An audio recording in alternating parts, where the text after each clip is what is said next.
কত শত চেষ্টা, কত আক্ষেপ আর হতাশা কিংবা কতই না বেদনা ভরা টুর্নামেন্টটা শেষ হলো ব্রাজিলিয়ান তারকা নেইমার দা সিলভা সান্তোস জুনিয়রের। জাতীয় দলের হয়ে হলুদে নীল সেই জার্সিতে বুঝে ক্যারিয়ারের শেষ গোলটা করেই ফেললেন নেইমি।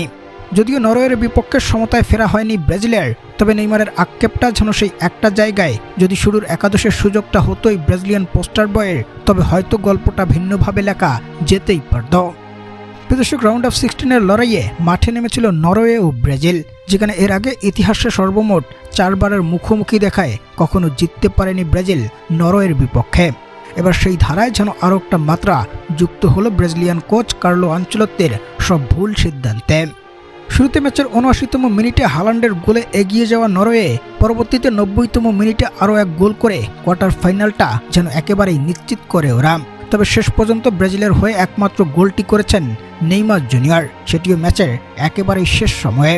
এবং এই গোল নিয়ে ২-১ ব্যবধানে ম্যাচ শেষ হওয়ার পর রেফারি শেষ বাঁশিটা বাজানোর সাথে সাথেই কান্নায় ভেঙে পড়েন নেইমি। টুর্নামেন্ট জুড়ে মাত্র 2টা ম্যাচে মাঠে নামার সুযোগ হয়েছিল ওর।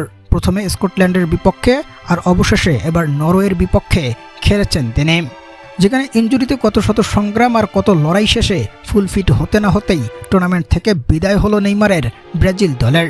ফলে অনেক বিশ্লেষকরা ইতিমধ্যেই ধারণা করছেন যেভাবে ইনজুরিতে আক্রান্ত নেইমার জুনিয়র, তাতে নরওয়ের বিপক্ষে জাতীয় দলের জার্সি গায়ে ওর এটাই শেষ গোল, আর এটাই হয়তো শেষ ম্যাচ হতে চলেছে এই ব্রাজিলিয়ান তারকার। যেখানে ম্যাচ শেষে নেইমার জুনিয়রের সেই আবেগঅশ্রুত কান্না সেটারই যেন স্পষ্ট প্রমাণ মিলিয়ে দিয়েছে।